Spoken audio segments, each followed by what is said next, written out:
Hello friend, मैं नवीन आप सभी का इस माही ऑनलाइन क्लास में हार्दिक अभिनंदन करता हूँ। देखिए, हम लोग इस चैनल पे सामान्य विज्ञान को लेकर चर्चा कर रहे थे। उसमें हमने लास्ट वीडियो में विद्युत के बारे में कुछ बातें जानी थी कि विद्युत धारा होती क्या है, विद्युत धारा के क्या गुण होते हैं, इस बारे में जाना था। आज उसी बात को हम आगे बढ़ा रहे हैं। कल हमने ओम के नियम तक की बातें भी की थी। तो देखिए, आज हम कुछ बातें पढ़ रहे हैं, देखिएगा सामने। आज हम पहले दो परिभाषा पढ़ रहे हैं, एक विभवांतर की, एक विभव की। देखिए, विभवांतर क्या होता है, जिसे प्रेजेंट करते हैं हम लोग V से। विभव को भी प्रेजेंट किससे करते हैं भाई? V से।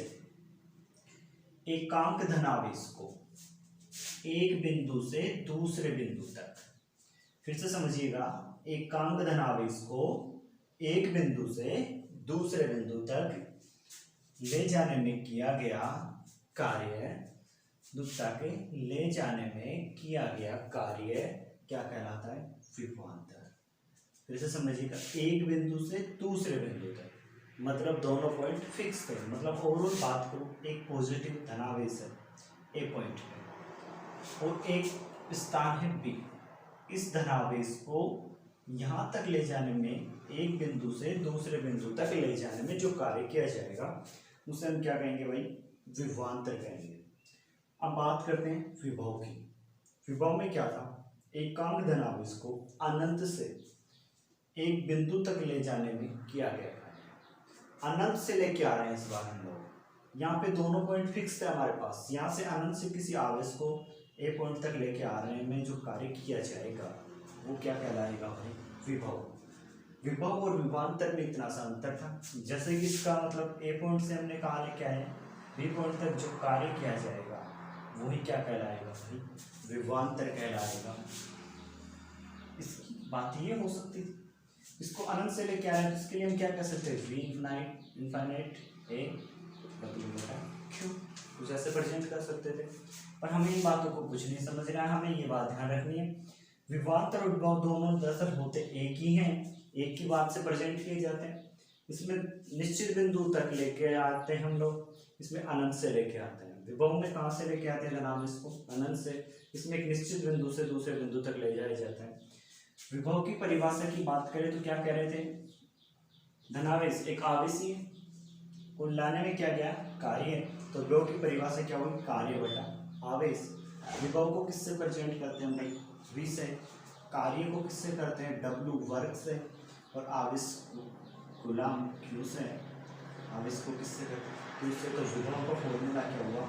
V बराबर W बटा Q। अब बात करते हैं विभव के मात्रक को लेके। देखिएगा, विभव का मात्रक और विभवांतर का मात्रक दोनों सेम होंगे। विभव की मात्रक की बात कर रहे हैं तो कार्य का मात्रक आप लोगों को पता होता है क्या है? जूल। आवेश का मात्रक कूलम। आवेश का मात्रक क्या होता है? कूलम। जो हमने लास्ट क्लास में जाना था कि आवेश का मात्रक क्या होता है? कूलम। तो विभव का मात्रक क्या हुआ? जूल बटा कूलम। हमें किसी बात को रटना नहीं है। हमें जो विभव की परिभाषा पता है, कार्य बटा आवेश होता है। कार्य का मात्रक जूल होता है, आवेश का मात्रक क्या होता है? कूलम। तो भाई विभव का मात्रक क्या हुआ? जूल बटा कूलम। आपने सुना होगा वोल्ट भी। हाँ बिल्कुल, वोल्ट भी किसका मात्रक होता है? विभव का। अब देखिएगा, ये जूल बटा कूलम, तो आप एम की उत्पत्ति में इसका मात्रक बता सकते हो। कौन? एम की उत्पत्ति में विभव का मात्रक तुमसे पूछा जाए तो क्या होता है? जूल बटा कूलम। और एसआई पत्ती में क्या होता है? वोल्ट। दोनों ही सही है। यदि आप लोगों से पूछे जाए विभव का मात्रक क्या होता है, तो आप जूल बटा कूलम भी बोल सकते हो, अब वोल्ट भी बोल सकते हो। अब सवाल आप लोगों को ये किस रूप में पूछा जाता है वो इम्पोर्टेंट है। यदि आपसे पूछा जाए कि विभव का मात्रक एसआई पद्धति में क्या होता है, तो वोल्ट होता है। एम के पद्धति में क्या होता है? जूल बटा कूलम होता है। आप लोगों को वहाँ पे सवाल को देखना है कि क्या पूछना चाह रहा है तुमसे। तो विभव का मात्रक क्या हो गया? जूल बटा कूलम। हमें विभव का मात्रक निकालना था, पर हमने एक बात और सीखी यहाँ से, कार्य का मात्रक क्या होता है? जूल। आवेश का मात्रक क्या होता है? कूलम। ओवरऑल जूल बटा कूलम को हम एक वर्ड में क्या बोल सकते हैं? वोल्ट। इसलिए विभव का मात्रक क्या हो गया? वोल्ट। विभव के बारे में क्या समीकरण हमारे सामने आई भाई? V बराबर W बटा Q। Very very important. इसके बेस में हम नीचे जैसे दो सवाल लिखे हुए हैं, ये इसी फॉर्मूले पे बेस्ड है। देखिएगा कैसे सवाल होंगे सॉल्व। देखिए सवाल है 12 वोल्ट के विभवांतर। देखिएगा जब भी आप न्यूमेरिकल सोल्व कर रहे हो आप लोगों को पर्सन से अच्छे से पढ़ेगा, क्योंकि हम फिजिक्स चला रहे हैं। इसमें आप लोगों को पता है कि न्यूमेरिकल भी हो रहे होते हैं हमारे। बायोलॉजी की बात करो तो उसमें रट भी सकते हैं हम, कुछ बातें ऐसी होती है जो समझने के बजाय रटी जाती हैं, परंतु यहाँ पे हम फिजिक्स पढ़ रहे हैं तो यहाँ पे हर चीज़ को हमें समझना है। फिजिक्स दरअसल आर्ट्स वाले स्टूडेंट के साथ समस्या रही होती है, क्यों? इसमें कुछ मैथमेटिकल बातें भी होती हैं जो उनको आप लोगों समझते हो, आर्ट्स वाले स्टूडेंट के साथ ये समस्या नहीं होती। पर मैं दावा करता हूँ आप लोग यदि फिजिक्स को कॉन्सेप्टली पढ़ने की कोशिश करोगे तो बायोलॉजी डिपार्टमेंट से बेटर आप लोगों को फिजिक्स लगेगी। देखिए फिजिक्स में हम लोगों को जो भी बातें पढ़नी है कॉन्सेप्टली पढ़नी है, जो क्या दिया हुआ है, क्या पूछना चाहता है न्यूमेरिकली, की वेरी वेरी इंपॉर्टेंट हमें ध्यान रखना होगा। देखिए यहाँ पे क्या दिया 12 वोल्ट, इसका मतलब V की वैल्यू दे रखी है 12 वोल्ट, ये दिया हुआ है भाई। आगे क्या कह रहा है कि मध्य कितना गुलाम, 2 गुलाम आवेश, तो किसकी वैल्यू, Q की वैल्यू भी दी गई है 2 गुलाम। क्या पूछा जा रहा है तो बताइए कितना कार्य करना पड़ेगा, तो इसका मतलब किसकी वैल्यू पूछ रहा है तुमसे, W की वैल्यू पूछ रहा है। याद कीजिए V Q W पे बेस कौन सा फॉर्मूला हमने निकाला हुआ है, V बराबर W बटा Q। क्या ये फॉर्मूला यहाँ पे लग जाएगा, बिल्कुल लग जाएगा, क्योंकि किसकी वैल्यू निकालनी है, W की। इसी फॉर्मूले में आता है W, और साथ में V और Q दिए हुए हैं। 3 बातों में 2 बातें दी हुई तो तीसरी तो बड़ी आसानी से निकाल सकते हैं।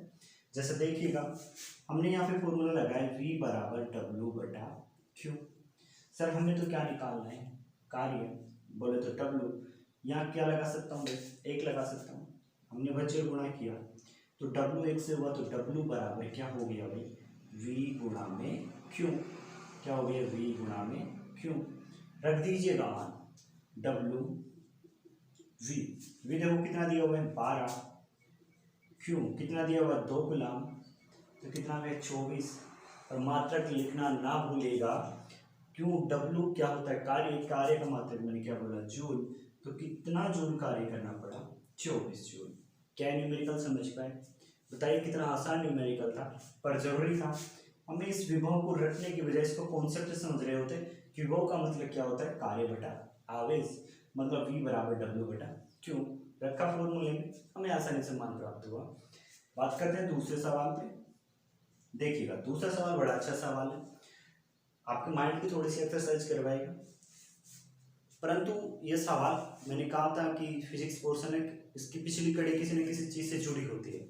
जैसे हमने पिछले वीडियो में जो बातें जानी थी वो इस सवाल में काम आने वाली है, इस क्वेश्चन में काम आने वाली है। देखिएगा कैसे काम आएगी।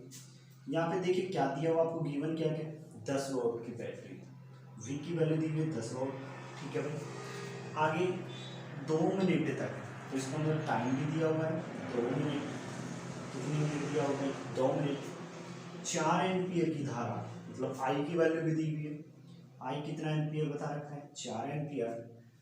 तो कितना कार्य, तो किसकी वैल्यू पूछ रहा है, कार्य की, बोले तो W की। देखिए सवाल क्या था, 10 वोल्ट की बैटरी में 2 मिनट तक 4 एम्पियर की धारा प्रवाहित की जाती है, तो बताओ कितना कार्य किया गया या कितना कार्य हुआ। तो देखिएगा हमें ये बातें दी हुई थी 3, और हमसे क्या पूछ रहा था, W, बोले तो कार्य। जब कार्य पूछ रहा था तो हमारे दिमाग में यही फॉर्मूला आएगा कि कार्य किस फॉर्मूले में आता है, तो V बराबर फॉर्मूला लगाए W बटा Q। इस W की वैल्यू निकालना चाहेंगे हम लोग, तो फिर से वही बात, V गुणा में Q, यही तो बात होगी भाई, बिल्कुल जहाँ तक समझता हूँ ये बात होंगी, आप लोग समझ पा रहे होंगे। यहाँ पे हमने निकाला था W बराबर V गुणा Q। तो देखिए W निकालने के लिए हमें V की वैल्यू चाहिए, अवेलेबल है हमारे पास, क्या चाहिए, क्यों, क्या कहीं दिया हुआ है, नहीं दिया हुआ।